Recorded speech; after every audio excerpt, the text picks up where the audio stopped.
छोटे, चल इसका काम अच्छे से करना है। सर जी बेफिक्र हो जाए, चौधरी का काम अच्छे से हो जाएगा। Very good.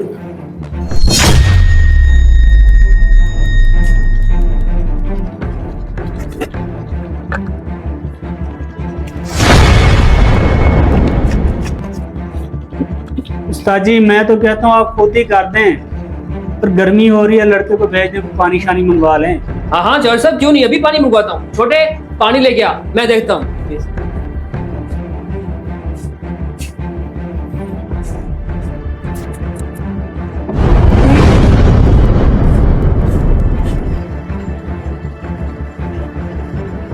भाई करीम किधर पड़ी है? और भाई देख यहीं की पड़ी होगी यार। जॉर्ज साहब, ये एक तो ये मुफ्तखोर ने मेरी बड़ी जान खाई हुई है, पता नहीं कहाँ से आ जाते हैं। अब ये क्रीम लगाएगा, बाद में ऑयल मांगेगा, टिश्यू भी इस्तेमाल करेगा।